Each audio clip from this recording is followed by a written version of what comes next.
The message came in just after midnight.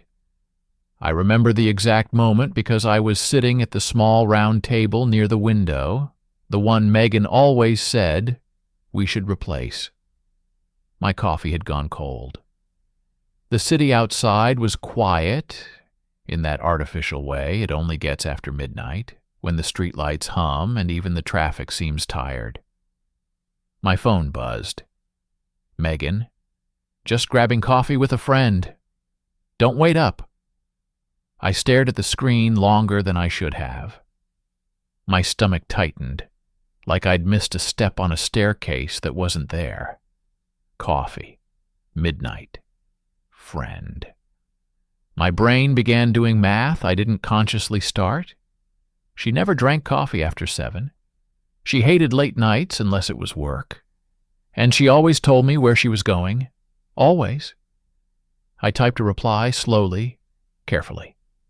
Me. Hope his wife doesn't mind. 3 dots appeared, then disappeared. No reply. That silence hit harder than any confession could have. Something inside me shifted. Not panic, not rage, but clarity. The kind that doesn't scream, just settles in your bones and says, pay attention. I didn't sleep.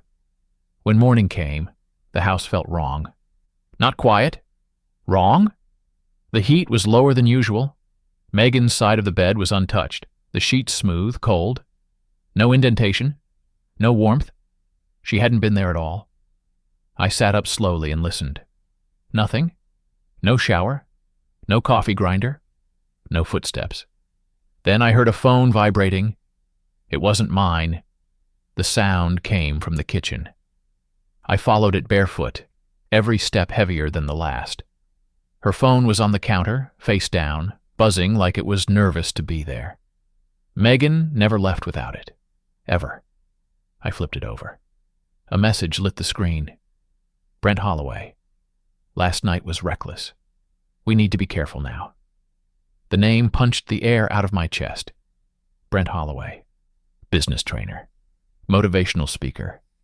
Married. Clean online presence. The kind of guy companies trusted with leadership retreats and integrity workshops. And my wife's midnight coffee. I stood there for a long time, phone in my hand, heart steady in a way that surprised me. There was no password. Megan had always said we had nothing to hide. I opened the messages. Coffee dates disguised as networking. Quick meetings during yoga hours. Inside jokes that don't belong to coworkers. And then the photo. Her reflection in a cafe window. Brent's hand on her wrist. Too familiar. Too close. I locked the phone and placed it exactly where I found it. When Megan came home an hour later, she looked refreshed. Hair done. Light makeup. The kind she only wore when she wanted to feel seen. She kissed my cheek quickly, already moving past me. Running late, she said. Meeting a client. Back tonight. Her voice was calm, practiced. And underneath it, I saw something else. Relief. Like she was glad she'd made it back before I could ask questions. I didn't ask any. I watched her leave. Then I sat down at my desk, opened my laptop, and created a folder. I named it System Error. If something was breaking my life apart, I wanted to understand exactly how. By noon, I had timelines, yoga classes that didn't line up, receipts buried in email archives, calendar gaps, patterns. Brent Holloway, despite his spotless reputation, appeared everywhere. Megan's stories thinned out. By evening, my intuition wasn't whispering anymore. It was certain. I went to the gym to burn the anger before it burned me. Frank was there, as always, wrapping his hands before a set. He didn't ask what was wrong, he just said, "You look like someone who already knows." I asked him one question. "Have you seen Megan with anyone lately?" He hesitated. That was enough. "Near Russo's," he said finally. "Didn't think it was my place." It was everyone's place. Just no one had told me. I walked home with a decision already made. I wouldn't explode. I wouldn't beg. I wouldn't guess. I would document. I would verify. And I would protect what mattered, my name, my work, and my future. Because if she thought this was just coffee, she had no idea what she'd started. That night, I didn't confront her. That surprised me most of all. Old versions of me would have demanded explanations, raised my voice, tried to force truth out of denial. But something about seeing her phone on the counter that morning, vibrating like it was guilty, rewired me. I understood something fundamental. Once you expose yourself too early, you give the other person time to prepare their lies. So instead, I observed. Megan came home just before 8, carrying takeout bags like peace offerings.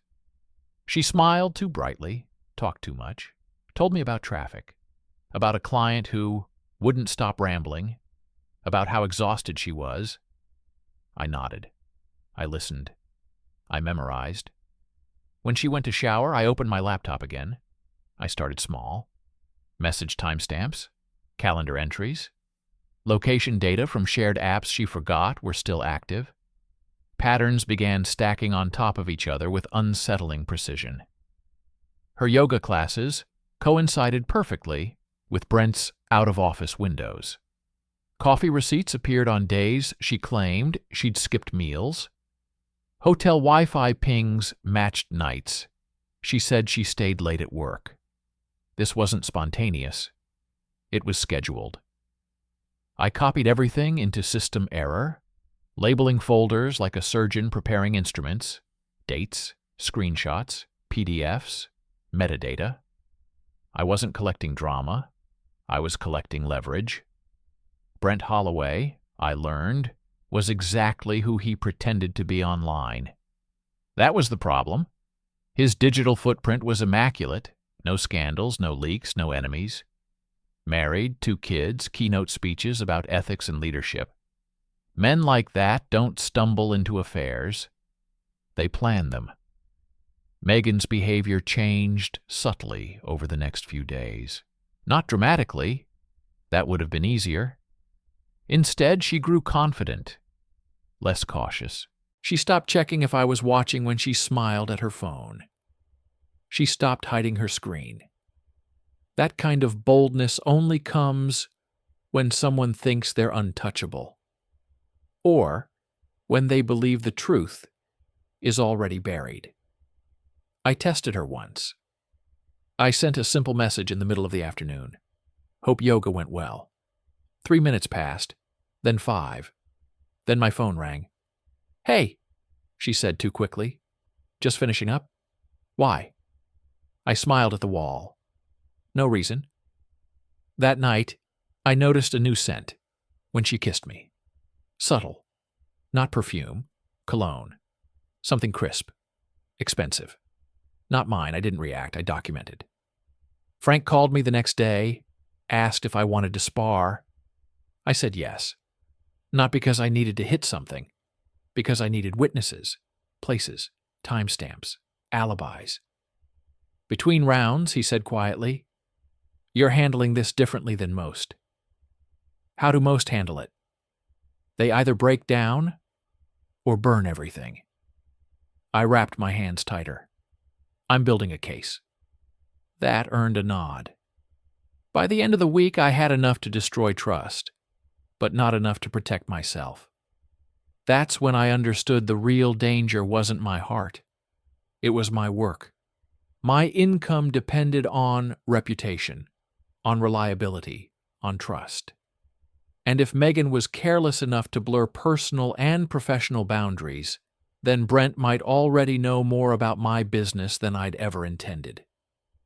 That thought kept me up longer than betrayal ever could.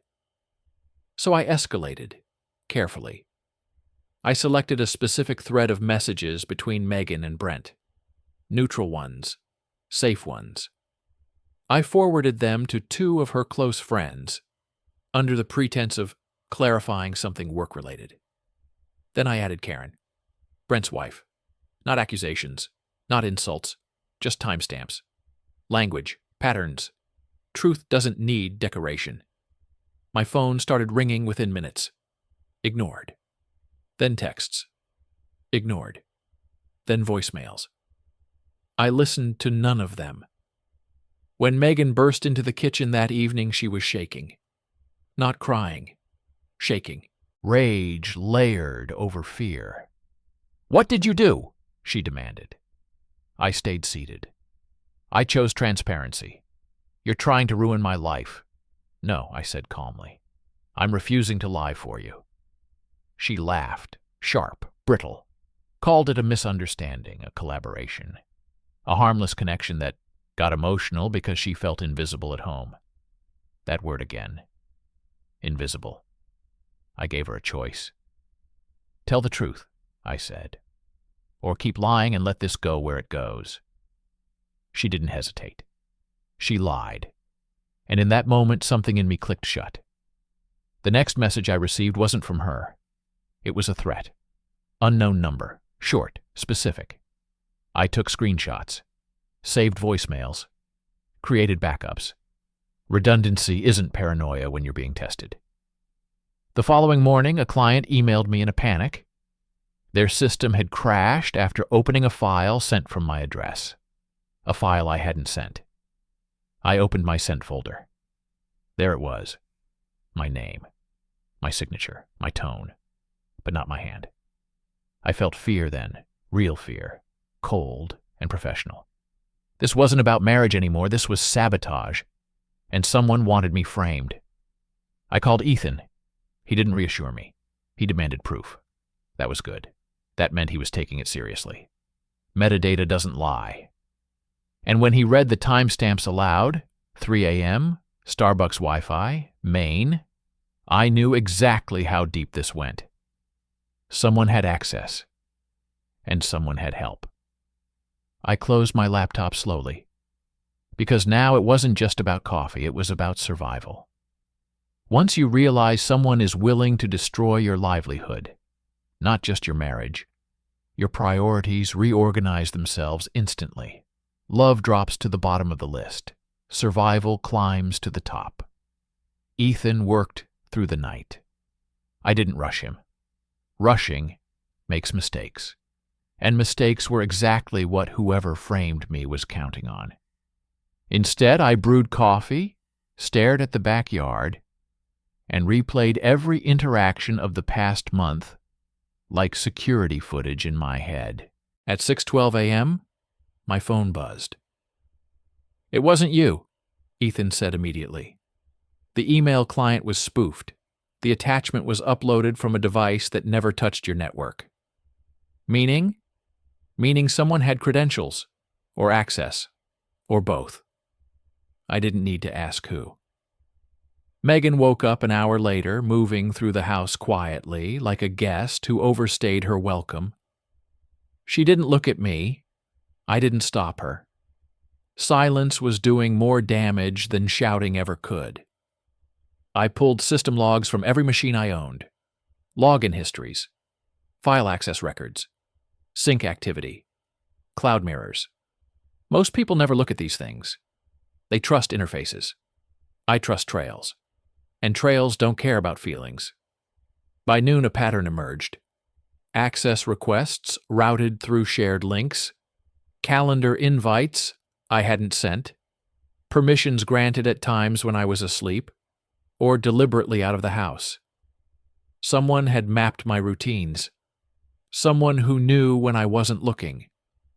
That's when a new name surfaced. Alyssa Monroe. Megan's best friend. Her work wife. The woman who helped her organize life when things got stressful. Alyssa specialized in digital strategy, branding, messaging, optimization. Translation. She knew how to move data without being noticed. I cross-referenced device signatures.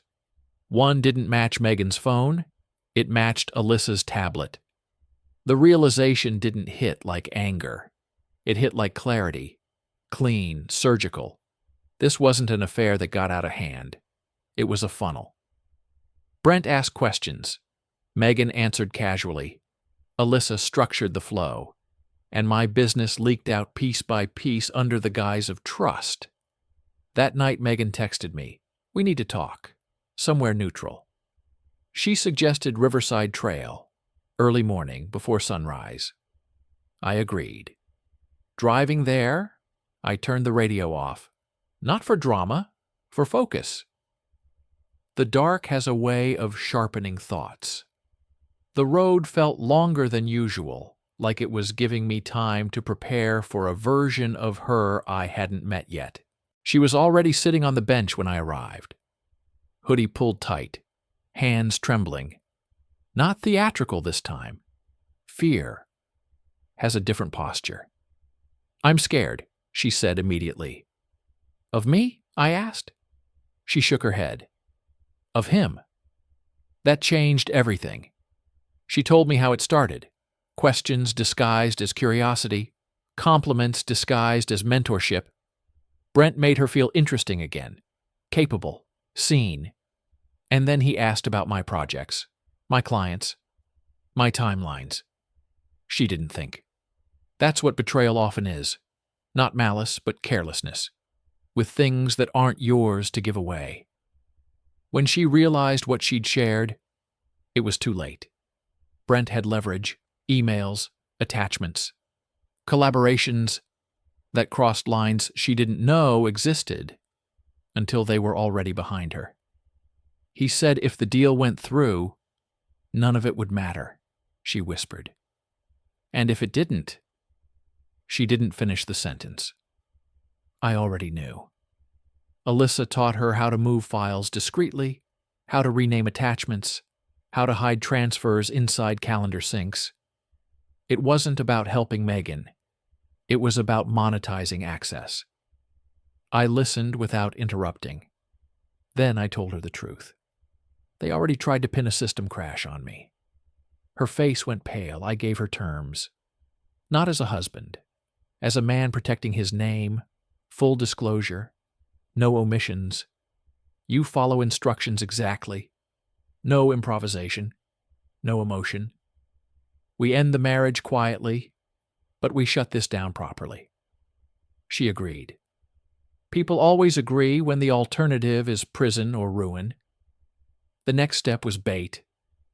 Megan told me about a meeting Brent had mentioned. Buyers from a firm called Tech Global. Warehouse district, off books, no lawyers. That alone told me everything I needed to know. Real acquisitions don't hide in abandoned buildings. I rehearsed my role carefully. A desperate husband. Angry. Greedy. Willing to sell silence for money. I practiced my posture in the mirror. Slouched just enough to look broken. Not dangerous. Megan practiced too. Apologies, tears, hesitation. Truth is, lying is easy. Consistency is hard. We arrived separately, 2 cars already there, Brent's and a black corporate sedan. Inside, the air smelled like dust and ambition. Alyssa smiled when she saw me. Too confident. Brent didn't. He assessed, always calculating. One of the men introduced himself as David Chen. He asked about assets, about ownership, about control.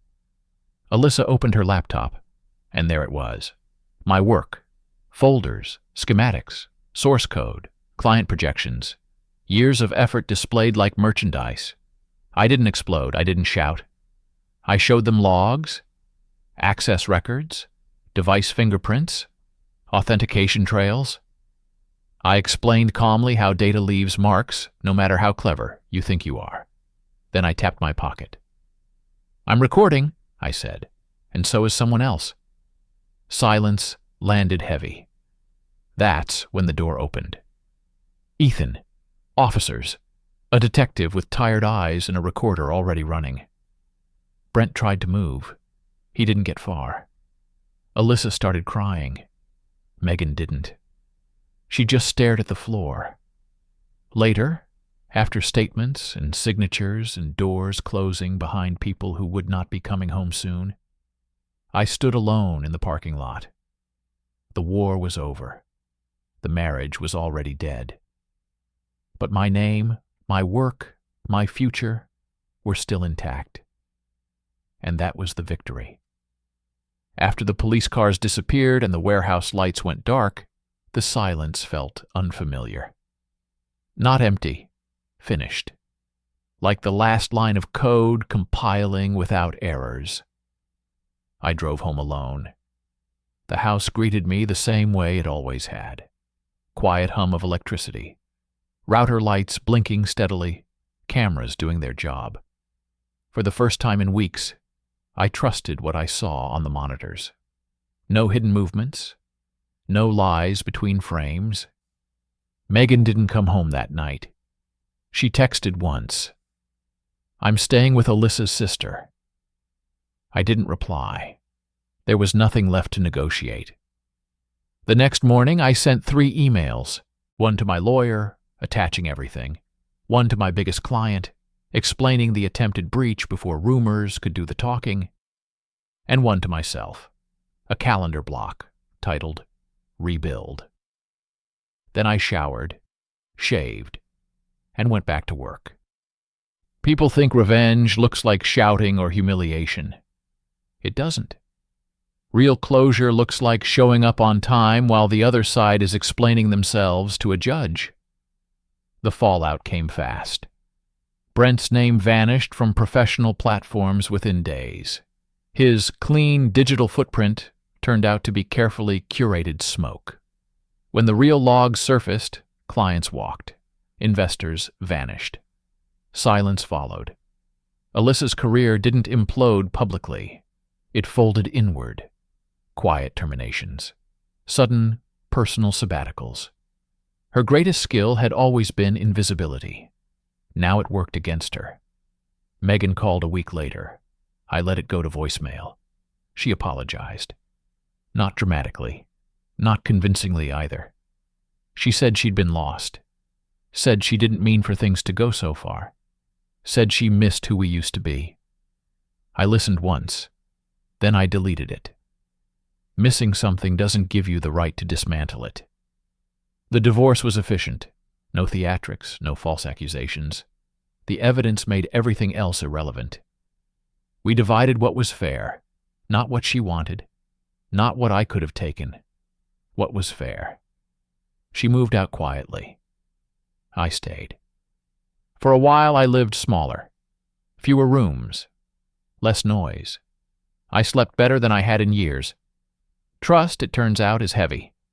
When it breaks, you feel the relief before the grief. Work stabilized, clients stayed. Some even thanked me, not for the honesty, but for the restraint. I learned something then.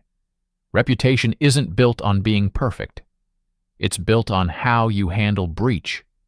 A year later, a new contract came in. Security systems. Clean job. Clear scope. That's where I met Sarah. She didn't ask about my past. She noticed how I checked angles, how I paused before answering questions, how I built redundancies into everything. She said, "You don't just protect spaces, you protect outcomes." I liked that. We talked, slowly, about work, about trust, about how some things can't be repaired, only replaced with something built better. One evening, while reviewing camera placements for a new house, she said something that stuck. "Security isn't about fear," she said. "It's about choosing what deserves to last." That's when I understood the real lesson. This wasn't about Megan, or Brent, or coffee messages at midnight. It was about boundaries. Truth doesn't shout. It logs quietly. Access always leaves traces. And once you know, you can't unknow. I still install systems, cameras, locks, alerts. But now I ask clients one question before I start. What are you trying to protect? Your property or your peace? Because the two are not the same. Some things break, some things end, and some things, built on truth, finally begin.